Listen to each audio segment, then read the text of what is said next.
nakakaisang linggo na naman tayo bago mag-happy weekend.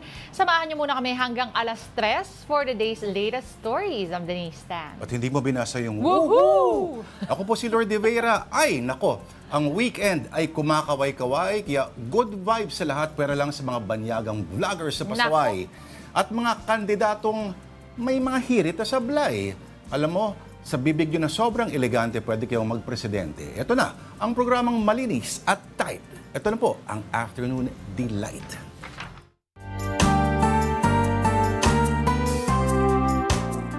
Okay, it is Friday. Kanina, woohoo! Ngayon, yehey!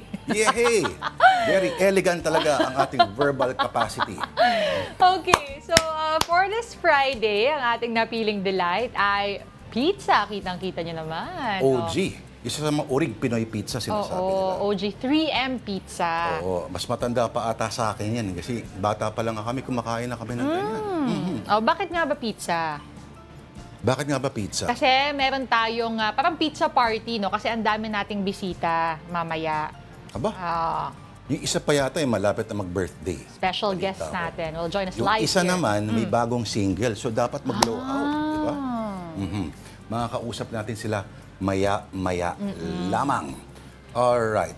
Gusto mo ba yung mga ganyan, yung sunog-sunog, yung gilid-gilid ng mga Gusto queso? ko yun, Ako rin. actually. Oo, teka kakuha. Manawagan ulit tayo, no? Sa mga mayroon pong extra budget or extrang, halimbawa, na mga units ng mga ice shaver at Hoy, ice grabe crusher. ka!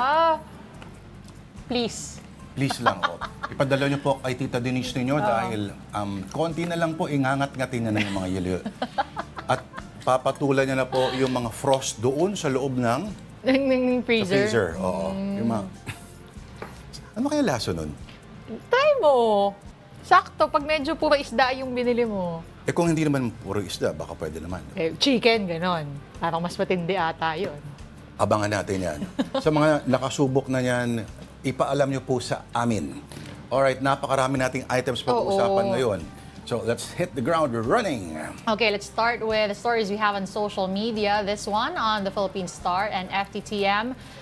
Pasig congressional candidate Ian Sia draws flack after joking that single moms may sleep with him.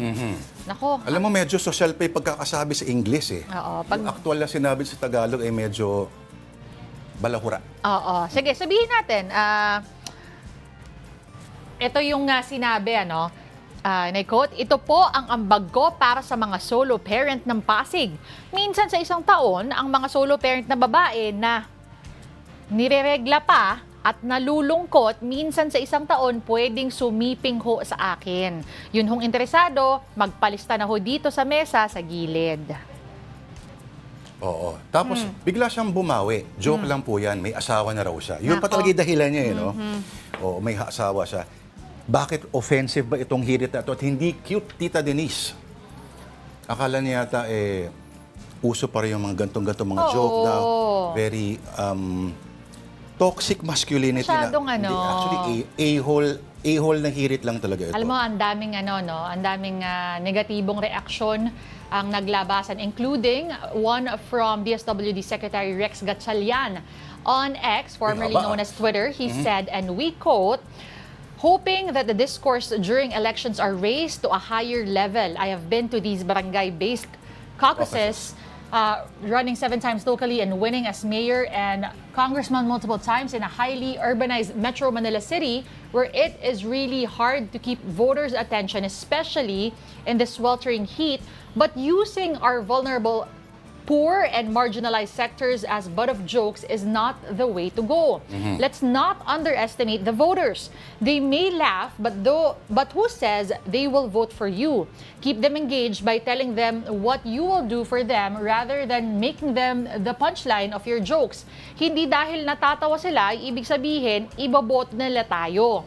Solo parents are real-life heroes who put food on the table against all odds. They raise their kids alone through sheer sacrifice. Let's not marginalize them further. As DSWD Secretary, I simply do not find this funny." Okay, this post of DSWD Secretary Gatchalian was liked by re-electionist Pasig City Mayor Vico Soto. Kailangan lang sabihin, partner, itong nagsabi nito ay isang abogado. Oo. na tumatakbo para sa pagka-kongresista ng Pasig. Oo. Isa pang... Hulaan mo ano first name niya? Christian. Diba? Nako, kaya... Ayan po siya.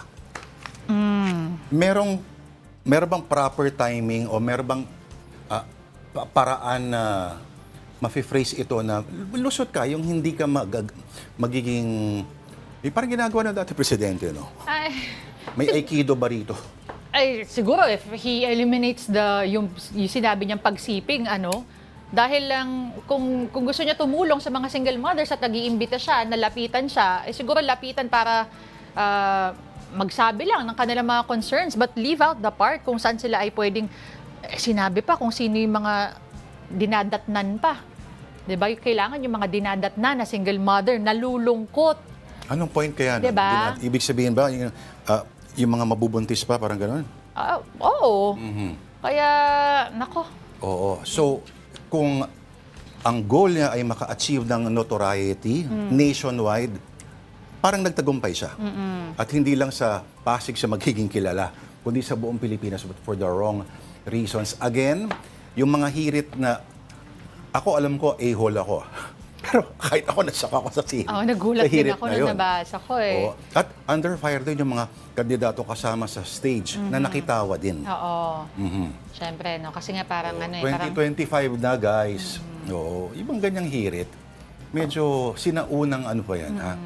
Toxic masculinity, itigil na yung mga ganyang hirit. Oo. Ang isa pang humirit actually as a reaction is re-electionist councilor Angelo De Leon. Ang sabi niya, bawal ang bastos sa Pasig. Ayan, yan yung kanyang post, no. Ito, update natin actually, itong si Ian Sia has apologized on his Facebook page. Nako. But Comelec is not letting this pass. It has issued a show cause order to Attorney Ian Sia for possible violation of Comelec Resolution 11116 or the Anti-Discrimination and Fair Campaigning Guidelines for the midterm elections. There's also Republic Act number 7277 or the Magna Carta of Women and Republic Act 11313 or the Safe Spaces Act.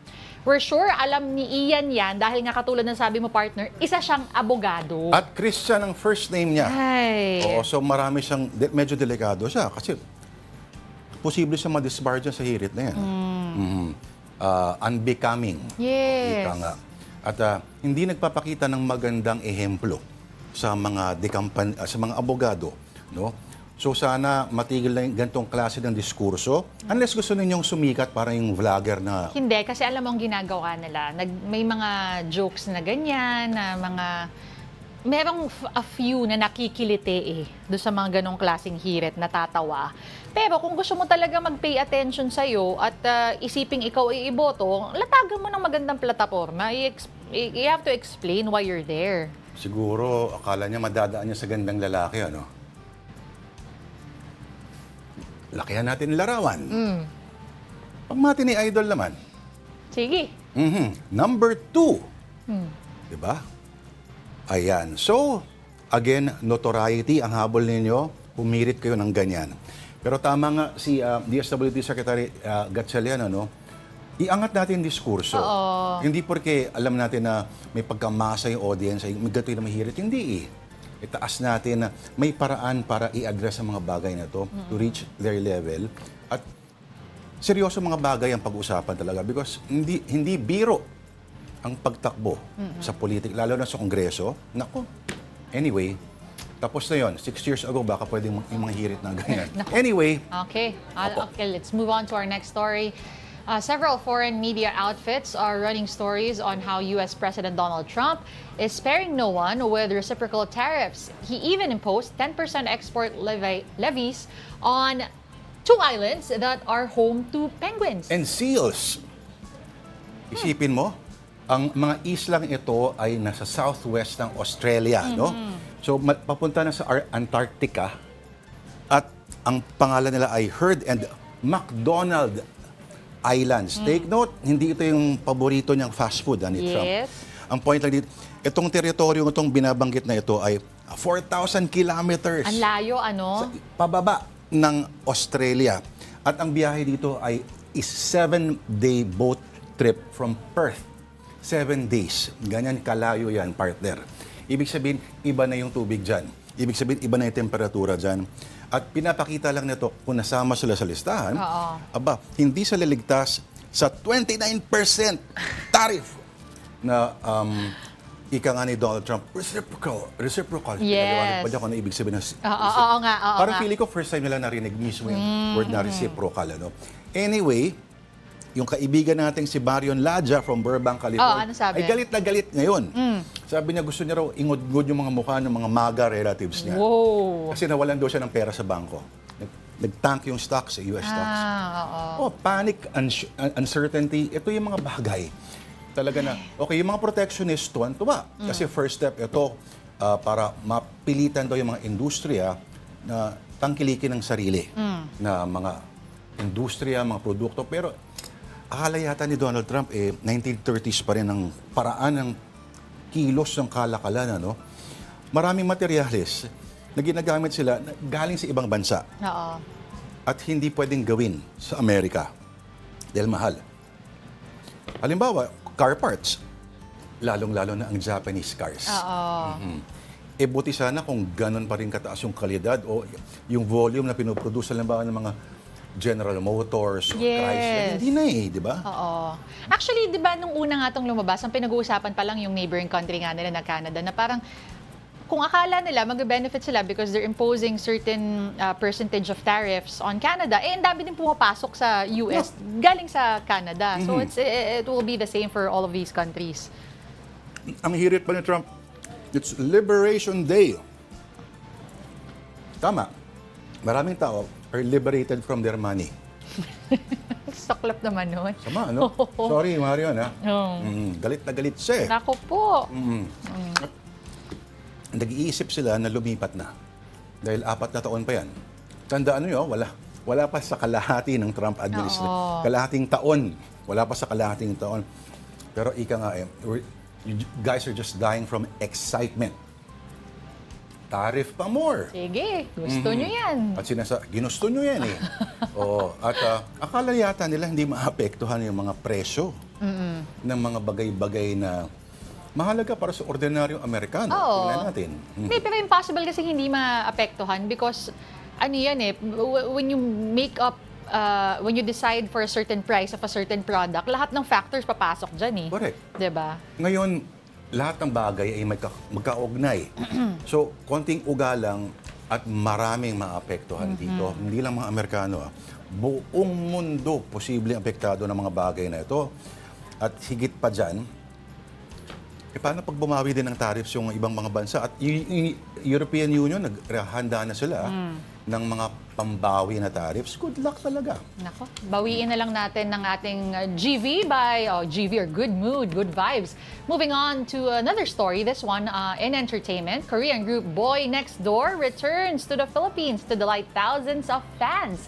And they did not disappoint. A story from News 5 correspondent MJ Marfori. Kasing level ng excitement na kanilang One Door ang energy ng K-pop supergroup na Boy Next Door sa kanilang pagbabalik Pilipinas. At sa pambihirang pagkakataon, nakatsikahan ng News 5 sina leader Song Ho, Riwoo, Jaehyun, Taesan, Lihan at Woona. What makes the Philippines such an important stop for you? This is our second time trip because of the last year's AAA.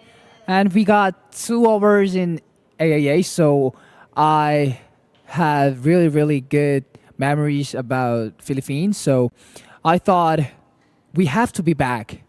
But so it's our second time with our first tour. So it's an honor, and we prepared a lot, and we're gonna a lot of interact with our global fans. So I'm so extra happy to be here.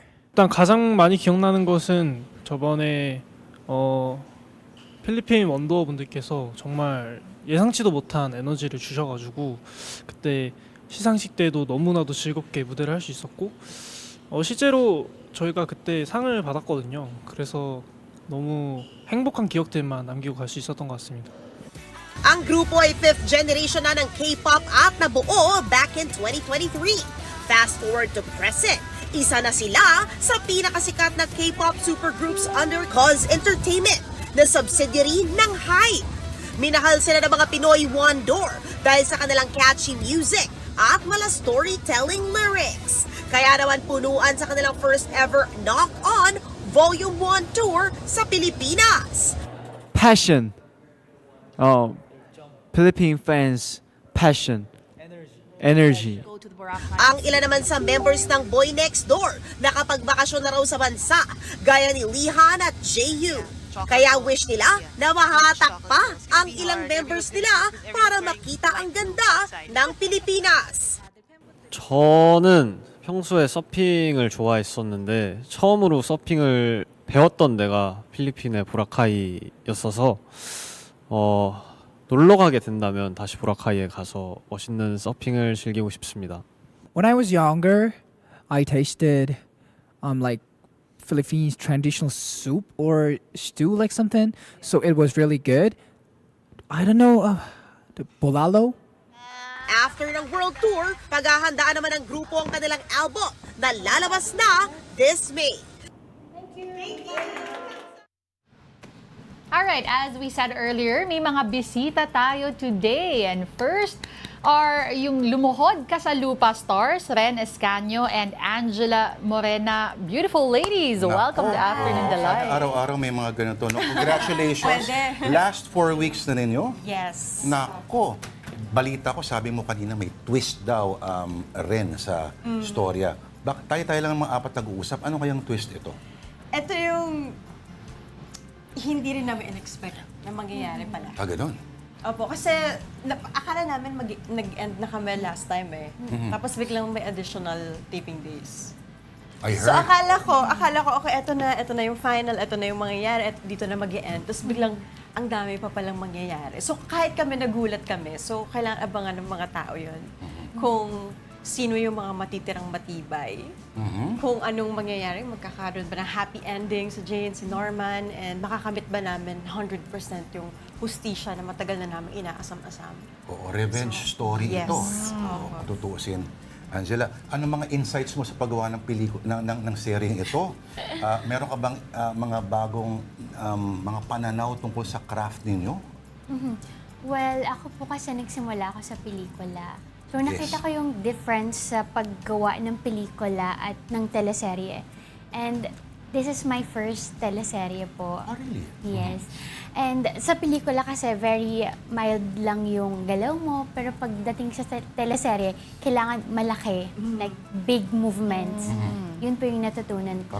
Parang teatro. Parang theater Yes, house. parang teatro. May iba't ibang levels talaga based sa kung saan ka makikita ng mga tao. Interesting yung mga career trajectories din yung dalawa. Si Angela, batiin pala natin si Moe, ang scholar ng genre noon, ng mga Viva Max masterpieces. Naging guest namin si Angela dati sa programa dati sa Wagpo, no, sa kabila. Yes po. Baka di niya naalala yun, sobrang busy. Si Ren naman, indie ang pinagmulan. Yes. At sari-sari ng dinaanan ng mga estilo. May mga action, may mga drama, biglang ganyan. O, paano ka magse-celebrate? Malapit na yung birthday mo. Ang labo ng tanong. Birthday! Oo nga po. Actually, nakalimutan ko na April na pala dahil ang dami nangyayari. Wow. So, tapos bilang nababasa ko na lang, birth month mo na pala. So, ngayon nga, April na, tapos mag-Holy Week na. So, parang, ganun pala ka-blessed tong year and yung nakaraang taon to the point na nakakalimutan ko na, magbe-birthday na pala ako. Ayun, ganun. Masaya. Masaya po na every year so far, nagtatrabaho ako tuwing birthday ko. So, yeah. Ganda yun, ha? Opo. Maganda yun. Sabi mo. Nag-work birthday. Sino ba yung mga di nag-work Ay, hindi ko alam. Ako, meron akong kilala dito. Ay, nako. Pumapasok May kami. excuse naman siguro yun. Ayan. Kasi naman, Hindi, pero sige, okay, let's talk about your character. So, nahin na kita rin. You played Jane, di ba? Can you Yes. talk us through yung evolution from being, di ba, friend zone ka nung una, tapos biging naging love interest. Hindi lang yun, Oh, ano? Naging student journalist din siya sa totoong buhay. Bakit? High school. Sana tinuloy mo na. Kailangan natin ng mga reporters. Ako, pangarap ko po yun, pero Angela, ikaw gusto mo ba? bagay, no? Bagay. Actually, di ba? Oo nga, nung high school po, sa school paper lang naman namin, yun, medyo, kaya nga nung tinanggap ko tong role na to, medyo meron akong konting, may konti akong na mabibigay talaga sa role kasi parang, in a way, parang pinangarap ko din siya eh. So, nung pinurtray ko si Jane Rosario bilang isang, nung una kasi student journalist, tapos, nag-take siya ng journal. So, parang, okay, very short lang kasi din yung part na yun. Pero tumakbo yung story na yun na si Jane Rosario, ginawa niya tong trabaho na to dahil ang pinaglalaban niya talaga is justisya para sa namatay niyang tatay. Tapos, nagkataon din na si Norman de la Cruz, played by Kiko Estrada, is yun din yung goal niya. Yung makuha niya din yung justice dahil pinatay din yung nanay niya. So pareho kami. Siya gusto niya mag-lawyer, ako journalist. So, nagsama kami dalawa bilang parang tag team kami and then naging best of friends. From childhood friends lang, naging best friends, naging partners sa lahat ng mga bagay. And then, ayun, unti-unti siya nag-evolve na hindi rin namin in-expect na mapupunta doon. Kasi hindi naman talaga yun yung plan nung una. Parang akala ko matatapos yung show na parang forever lang siyang umasa na in love, na friend zone, na Abangers, oo. Abangers na talaga siya. And ako, honestly, ang bawat isang ano, no? oo nga eh. Ako, honestly, nung nagtitaping kami before nung kalagitnaan, tanggap ko na ganun si Jane na parang to the point na pag pinanood ko po, nasasaktan na din talaga ako for her. Na parang pwede tumigil ka na. Sinasabi ko kay na direct na parang, direct, parang wala na akong ginawa, kundi umiyak na umiyak. Parang kailan kaya siya magiging masaya? Ganon. Parang diba? ganon. Tapos, ayun na nga, may mga dami nangyari, and then now we're here, and abangan ng mga tao. Marami pang aabangan. Oo. Ikaw lang naman to pumipigil sa sarili mo. Ano ba yun narinig ko sa interview, parang wala raw pumapansin sa kanya, mga katrabaho niya. Totoo. Angela, totoo ba yun? Actually, O baka sa'yo lang? Sino yan? hindi naman. Si Ren po talaga yung pinaka nag-a-approach sa lahat. Oo, friendly Super talaga eh. friendly. Oo. Tapos parang lahat kasi kami sa set, parang magkakaibigan na kami before pa nitong lumuhod. So kakilala ko na sila like way back before pa. Si Kiko kasama ko sa isang teen-oriented show before. So parang as in friends ko sila lahat. So parang awkward kung bigla nilang may magparamdam sa'yo. Parang, ang ano kasi namin, yung bonding din kasi namin sa set, parang lagi kami nagbubulihan. Ano mga ganon. Asaran, ganyan. So parang walang ganon. Pero kasi you talk about how close you are. It seems like the relationship is so genuine between all of you there. Meron ba kayong mga favorite behind the scenes moment, mga experience nyo? Angela, you can go first. Behind the scenes moments. Parang kapag nasa tent lang kami, especially kami, puro girls lang kami na nandun, wala kaming ibang pinag-usapan kundi boys. Kidding. We're kidding. Ano lang, yun, girls talk. Yeah. And siguro po yung ako favorite ko nung, ang tawag kasi sa amin parang safe house pips, parang ganun. Kami yung parang lagi kami nasa safe house. Ang babae lang doon actually ako, si Phoebe, tapos si Bea, si Ashley, and then dadagdag sa amin si Angela nung lumipad kami. So parang yung bonding kasi parang minsan nga nakakalimutan ng mga boys, so may kasama silang mga girls. So sobrang, kung i-bully nila kami, pagtripa nila kami, pero as in sports talaga lahat. Kasi nga, friends talaga. Style lang nila yun. Ganun ba yun? Sa mga set ba ng mga pelikula sa Viva, ganun din ba? O ibang dynamic? Parang, Iba. parang hindi, kahit ako din dati, parang hindi ko naranasan na maging ganun ka-close sa ibang co-actors ko. I mean, na maging ganun ka-comfortable. Yeah. Pero dito kasi, as in kahit po yung prod, sila direct, kasi matagal na rin namin silang kasama. Lahat talaga kami as in friends. Kaya nung matatapos na kami, mahirap talaga. Mahirap kumalas sa character at the same time sa mga kasama mo. Kasi parang hindi naman sila parang taping friends lang eh. Yes. Parang as in solid yung bonding and relationship talaga. Angela, meron ka bang trajectory na yung mga sexy na mga roles ay medyo mababawasan na or mas heavy drama ba ang concentration mo ngayon? Well, kahit naman po nung gumagawa ko ng mga sexy films with Viva, may mga heavy drama scenes naman na ako ginagawa. And dito po sa Lumuhod, yung role ko was very challenging kasi baliw siya. Oo nga. Oo nga. And nung nag-start po ako sa Lumuhod Ka sa Lupa, wala talaga akong script or dialogue at all. So ako yung gumagawa ng script ko. hirap yun. Yes. Paano reference mo nun sa Kabaliwan? Oo. Nanood ka ba ng mga dating Malacanang? Ganun. Ay, wala ka niya. Wala. Gusto ko yun ah. Ay, ano naman, ang pinaka-reference ko lang is Joker. Oh. Yeah. Pinanood ko si Joker bago ako pumasok sa Lumuhod Ka sa Lupa. Kasi sabi nila, baliw, psycho. Oo. Pero let me ask you this, kasi si Joker, di ba sabi din nila na may mga times daw na he would actually make up his script on the spot. Yes. Pwera dun sa pa-practicein niya. Ganun din nangyari sa'yo. Yes po. Kaya parang nagbago yung kwento ni Maris. Kasi may binigay sa akin si Direk yung kwento ni Maris. But then, later on, nagbago na siya. Iyan. Nako, kaabang-abang, last 4 Yes. weeks. Kabaliwan, paghihiganti, journalist, abogado, baliw. Okay, Baliw. after this, ano ang pag natapos na so tapos yung 4 weeks ng taping o tuloy-tuloy pa yung last 4 weeks?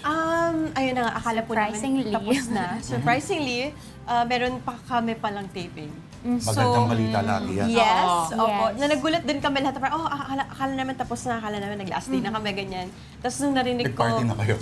Oo, parang hello, nagbigayan ng flowers and all, diba? Tapos biglang, nung sinabi sa akin, ang dami pang mangyayari. Kasi nagulat ako, okay, paano? Ang dami pang pagdadaanan ng bawat isa. So parang, okay, ibig So mabubuhay sabihin... si Tanggol. Nako, Hindi, pero sige, dahil meron pa nga madami pang aabangan yung mga viewers, baka gusto nyo na silang imbitahan. Yes, guys, oh my gosh, ito na, last 4 weeks po nang Lumuhod Ka sa Lupa. Bukod po sa mga talaga namang umaat-kabong mga aksyon, marami pa po kayong dapat abangan. Of course, sa kwento ni Norman de la Cruz, kung makukuha ba namin ang hustisyang matagal na naming inaasam-asam, and ina natin kung magkaka-happy ending tayong lahat. Yes. Of course. Ayan, gabi-gabi po yan sa TV5, 7:15 p.m. Then, this is directed by Direk Albert Dangitan. Yes. Thank you! Next film mo, meron bang inaabangan, Angela? Wala naman. Yan. Baka hindi pa pwedeng ikwento or sabihin. Okay. Hopefully. Thank you. Good luck sa inyo. Good luck Thank sa you inyo. very much. for having us. Okay. Alright, at again, advance happy birthday. Thank you. Again, we'd like... Papizza tayo dyan, di ba? Oo, kayo dyan pala. Kami pala ang may Hindi pizza. na alam umurahin. But, Gusto mong dagdagan. baka lang. Okay. Okay, we'd like to thank again our guests for today. We have Ren Escanio and Angela Morena, the stars of Lumuhod Ka sa Lupa. Right, it's time to take our first break, and as we do that, we bring you the global headlines from the Associated Press. Magbabalik po ang... Afternoon Delight. Walang lipatan. Walang Kay Kuya Jerm siya dati, alam mo ba yun? So puyat kayo lang. This is AP News Minute. Global financial markets plunged Thursday following President Donald Trump's announcement of new tariffs against U.S. trading partners. Analysts say the sell-off is due to fears about higher inflation and weaker economic growth, perhaps even a recession. Foreign leaders issued swift reactions to the president's new plan, with plenty of denunciations. French President Emmanuel Macron called the tariffs, quote, brutal and unfounded. British Prime Minister Keir Starmer said that, quote, nobody wins in a trade war and nothing is off the table. Residents in states from Oklahoma to Indiana are picking up after severe storms, including tornadoes, struck the nation's midsection. A handful of deaths have been attributed to the weather, with forecasters saying there may be more of it on the way. The death toll continues to climb in Myanmar nearly a week after a 7.7 magnitude earthquake. More than 3,000 people have died. The death toll is expected to rise.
Ayun, no?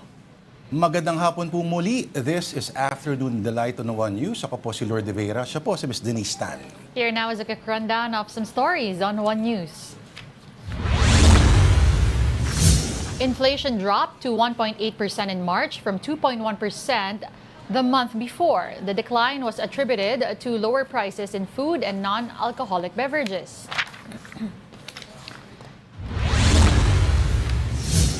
China says it has detained 3 Filipino nationals for alleged espionage. State media Xinhua news agency claims that the suspects have confessed, but the case remains under investigation. For its part, the Philippine government says it is still verifying the arrest. The Energy Department sees another oil price hike next week. Gasoline prices are expected to increase by up to 70 centavos per liter and diesel by 60 centavos. The potential hike is attributed to U.S. President Trump's announcement of reciprocal tariffs. And South Korean President Yoon Suk-yeol is officially impeached following his imposition of martial law last year. Seoul's Constitutional Court upheld a parliamentary motion to oust Yoon. With this, a new presidential election will be held within 60 days. Prime Minister Han Duck-soo will serve as acting president until the inauguration of the new leader. All right, in other news, MMDA official Gabriel Go has issued a public apology after berating a police officer. But he still faces criminal charges for his behavior. Details in this report. To Captain Felipe po, sir, if you are listening to this, ako po ay humihingi ng paumanhin sa inyo. MMDA Special Operations Group Strike Force Head Gabriel Go has issued an apology to Police Captain Eric Felipe and the Philippine National Police. This follows a viral video where Go was seen reprimanding Felipe over a parking violation. Kayo, nire-respeto kayo, binibigyan kayo ng chance para hindi kayo makompromiso, ayaw niyo makinig. Tapos dadating tao, sasabihin ko, tinikita mo? Pasensya na sir ha, pasensya na po. Ipapasok ko na lang po. Pero hindi mo muna yung ticket, hindi maganda. Go admitted that he should not have let his emotions take over. Trabaho ko po is, it's not a job na araw-araw requires me to be, it requires me to be on the road every day, from morning until evening. So, pero hindi po tama na we involve emotions. It's not my intention na magkaroon po ng ganong hindi maayos na pangyayari at pakikitungo po. Nais ko rin po humingi ng paumanhin, hindi lang po kay Captain Felipe, but also to the entire Philippine National Police. Despite Go making amends with the police force, Felipe proceeded with filing a cyber libel complaint. Actually po, kahit hindi na po mag-apology si sir, napatawad na po natin siya. It is my personal decision po to file a case for posting edited and spliced videos online na medyo nakasira po ng ating pagkatao. Napol Comfort Sport assured that it would remain impartial in enforcing the law and would not show favor to any erring officer. This is not personal. Totoo lang, sabi ko nga sa'yo, pwede ko naman palagpasin to na Saturday pa eh.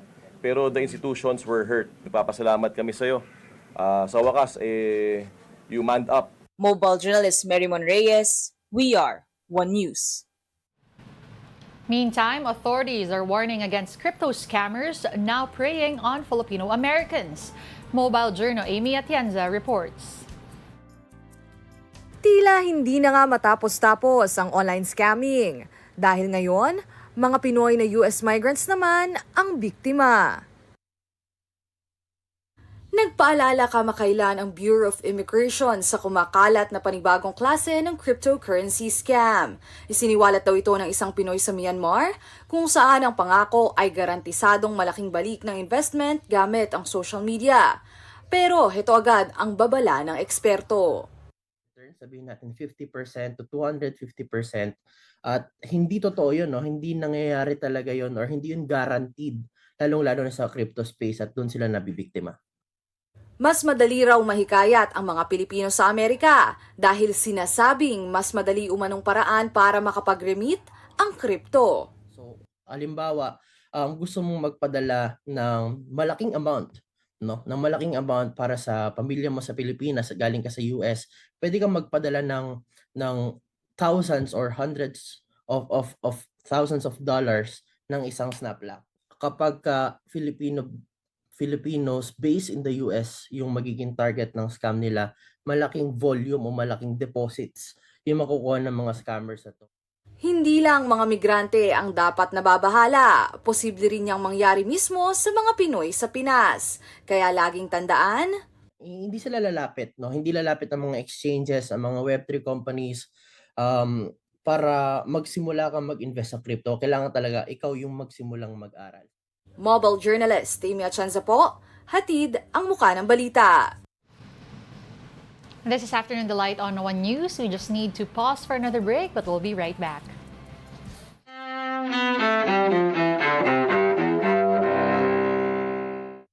April 4th, 1968. The Reverend Martin Luther King Jr. is assassinated on a hotel balcony in Memphis, Tennessee. The civil rights leader was 39. And I've seen the promised land. I may not get there with you, but I want you to know tonight that we as a people will get to the promised land. James Earl Ray, King's confessed assassin who later claimed his innocence, spends the rest of his life behind bars. 1841, in Washington, President William Henry Harrison dies of pneumonia just 1 month after his inauguration. Harrison is the first U.S. chief executive to die in office, and his presidency remains the briefest. 1974, in Cincinnati, Hank Aaron of the Atlanta Braves hits his 714th career home run, tying baseball great Babe Ruth's record. Aaron breaks that record days later. And 1928. The horizon leans forward, offering you space to place new steps of change. Maya Angelou, poet, writer, actress, and African-American activist, is born in St. Louis. Today in history, April 4th. Sandy Kozel, The Associated Press. No less to my...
Alright, bisita po natin ngayon, rising young star Dylan Menor is now a full-fledged recording artist at Congratulations, kalalabas lang ng single niya na Maghapon.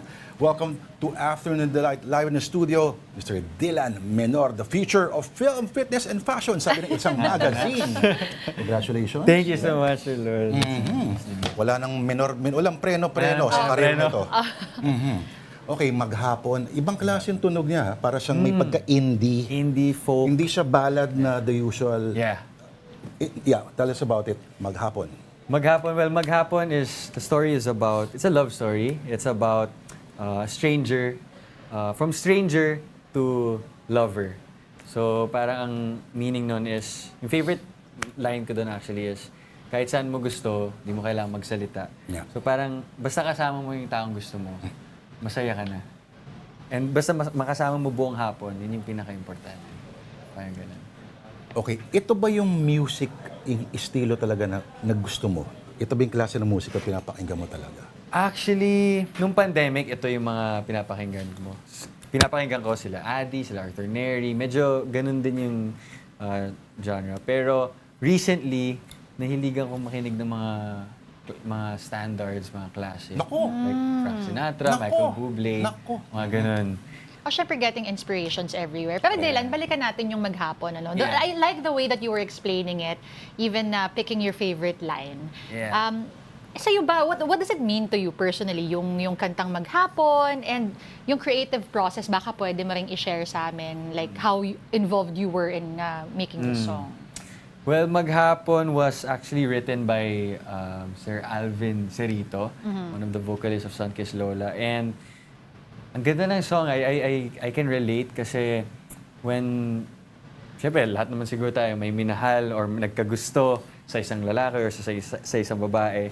And the fact na makasama mo lang yung taong gusto mo. Kahit ano pang gawin nyo, mag-usap kayo, magtawanan kayo, mag-joke kayo, mag-asaran kayo. Yun yung simple joys na that would make you feel more alive. Alam mo, totoo yun. Yung pag, kunyari, weekend, bukas, anong plano nyo? Wala. Magkasama lang kami. Diba, Oo. Eko stranger. Ha? Kung stranger. Siyempre, ano muna? Stranger to, Hindi ka sigurado. Ha? Doon muna siya sa labas ng bahay. Tapos maghapon mo pa kasama. Parang hindi yata. Sabi niya, may kasunod gari maghapon eh. Oh, ano? Magdamag. Wag, mas nakakatakot yun. Oo. Okay.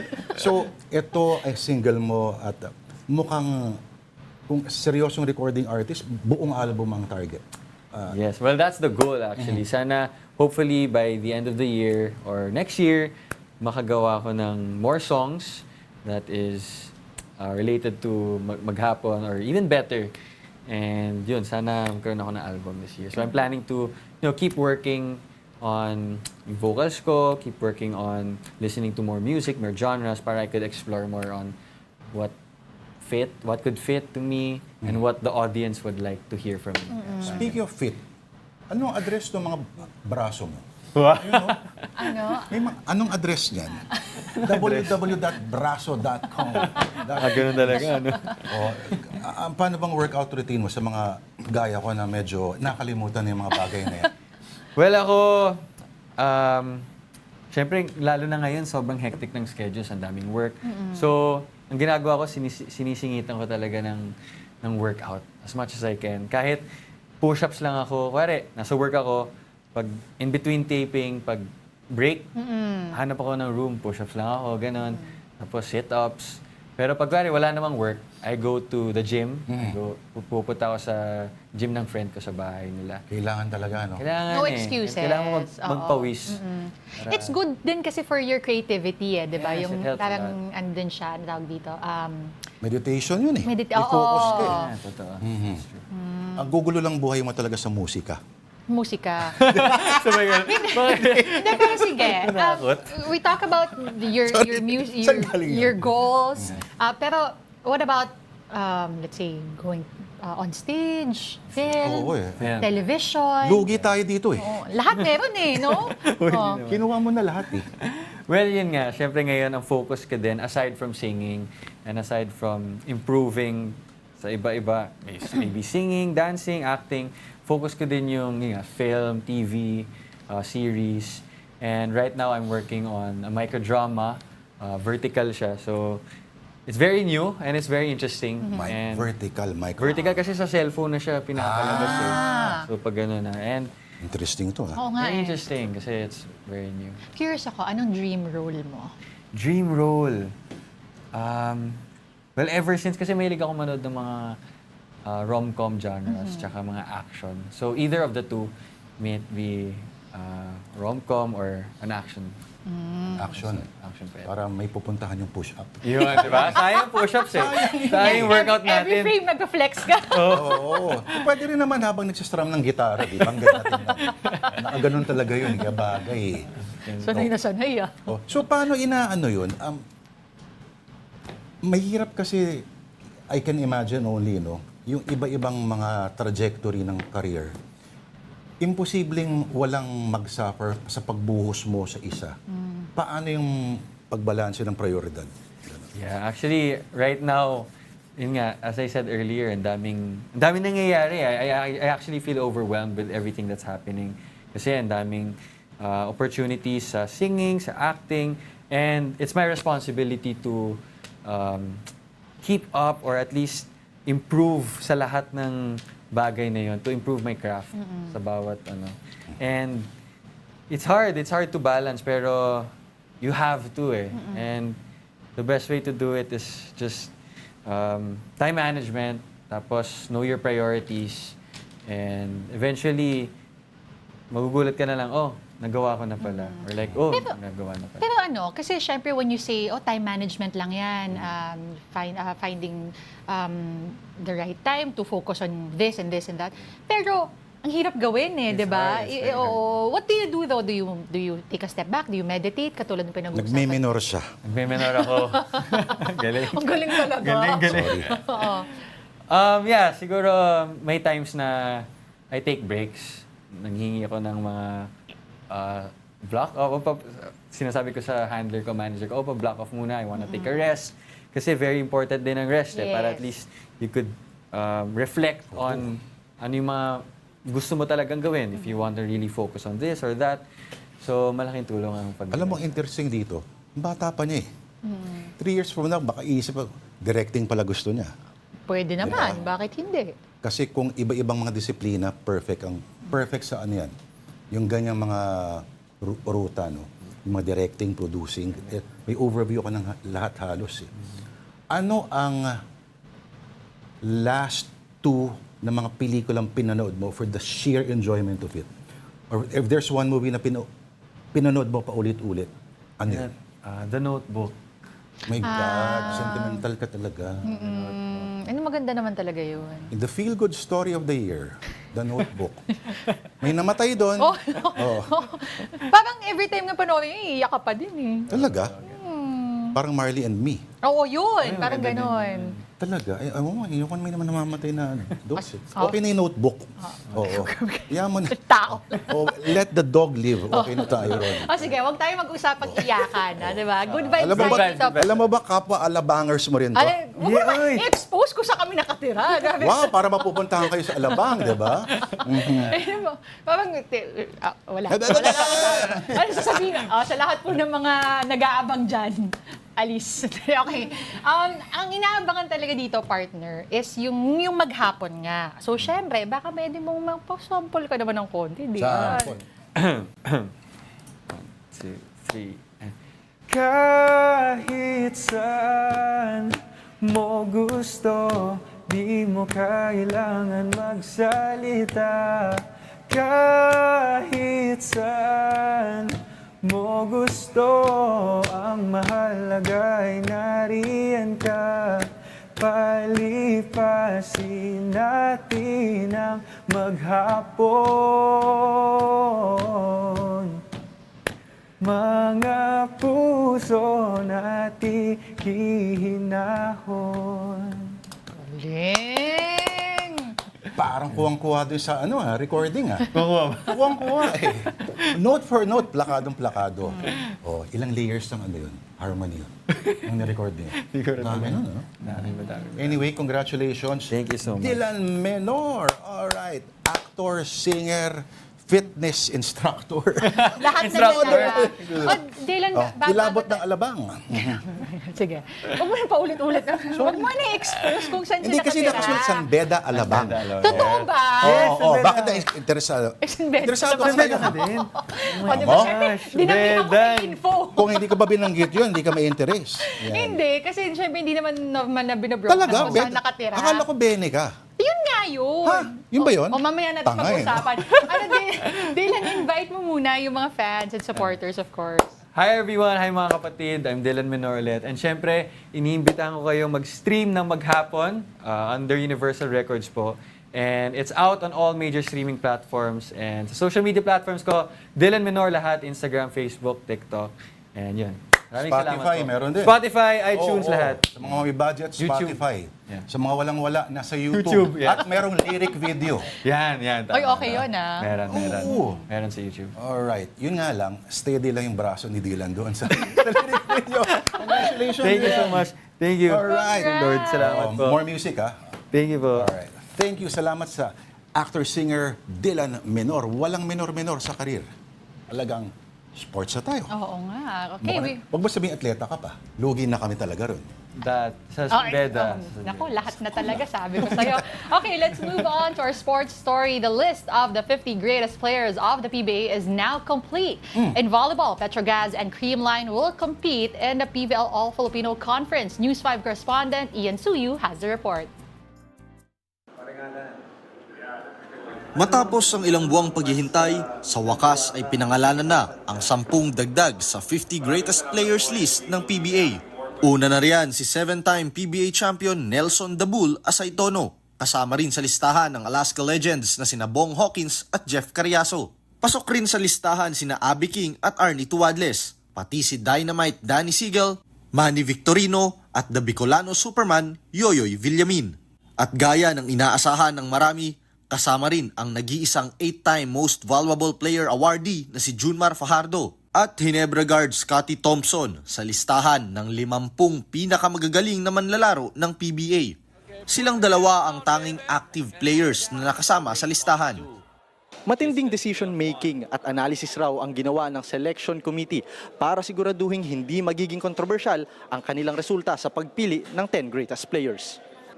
Binubuo ng mga league executives, veteran sports analysts at miyembro ng PBA 40 Greatest Players ang komiting namili sa kukumpleto sa listahan.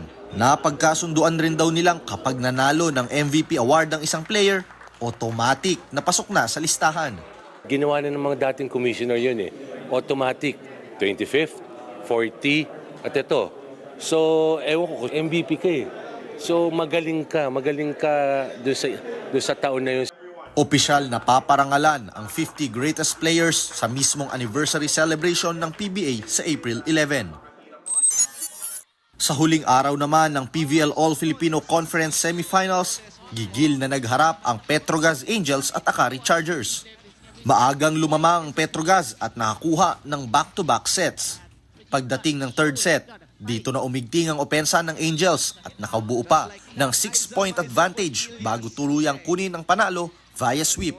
Final score, 25-22, 25-20 at 25-18 para sa Petro.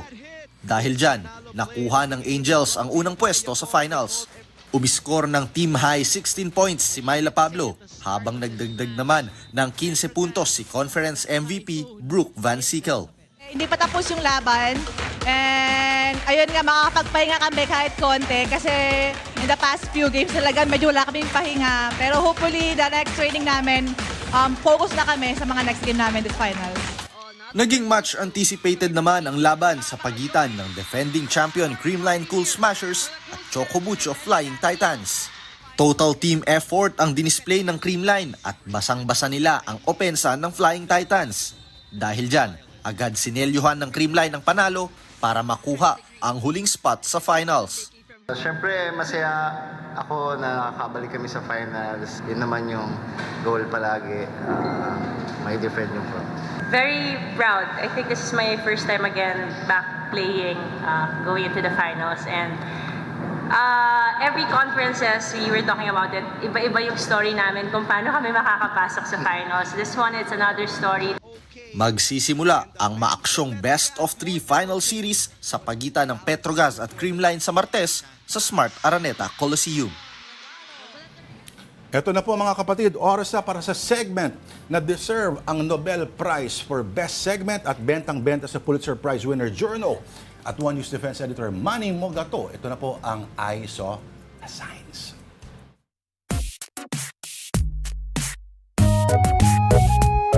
John! Bili na kayo! Bagay. Sir Manny, nakita ko pala ng Wednesday. Talaga kumakain. Hindi naman naglalakad. No? Naglalakad lang. Alright, today, sige nga. First photograph. Ito galing kay Milet Rosete. Trust. Okay. Diyan tinatapon ang iyong mga trust. Trust can, 160. Mura naman. Oo nga, bakal yan, ha? Oo. Mahal Hindi, sinasabi. tsaka mahal ang magbigay ng tiwala. Ano ba? Tama. 160, ang tiwala mo. Tama. So, through your trust in the right trust can. Okay, sige. Next. Ito kanino ba galing to? Ganda. Bakit? Fish pelay. Fish fillet.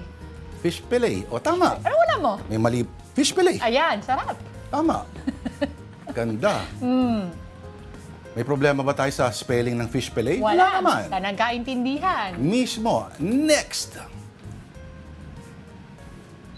Okay, ito ay balot, pogo, penoy, shit, sharan. Medyo na-gets naman. Oh. Kumbaga, hindi naman, Shitran. alternative spellings lamang yung mga yan. Dapat mabilis lang. Huwag kayong judgmental. Oo nga. Pag nakita nyo naman, bibili rin naman kayo. Yun nga lang, alam ko bawal na pogo ngayon eh. Diba? So medyo tanggalin dapat yan. Wala nang pogo dapat ngayon. Sabi ni Direk, masarap daw ata yung shitsaran. Baka ubusin nyo pa yung suka. Baka lasang ano yan? Sharan. Lasang sharan. Sharan, okay. Bili-bili na kayo. Ano to? Galing ito kay Magsi Alcantara. Sabi niya, kala ko Kentucky yung KFC, 15 pala. Ano Hindi ko na-gets. Kinseng fried chicken. Diyos ko, baka naman double dead yan. Kochi. 15 fried chicken. Next! Meron pa ba? Meron pa ba? Wala na daw. Yun lang ang baon natin for today. Bitin ako doon, Oo nga eh. Favorite ko yung ano yung pinakita natin kanina? Sharan? No, the one before that. Fish fillet. Fish fillet. Fish fillet. Fish fillet. Ang ganda, no? Pero Gusto ko nakakaano yun. sila. Oo. Pag may nakita pa kayo, please send it to afternoondelighton@gmail.com at sisilipin natin yan for the next few weeks. That will have to do it for us this week. Thank you for watching Afternoon Delight. Ako po si Denise Tan. Sa Lunes ulit, alas 2 in punto, ako si Lourd de Veyra at susubong ako habulin si Angela Morena. Have a delightful weekend. Happy weekend!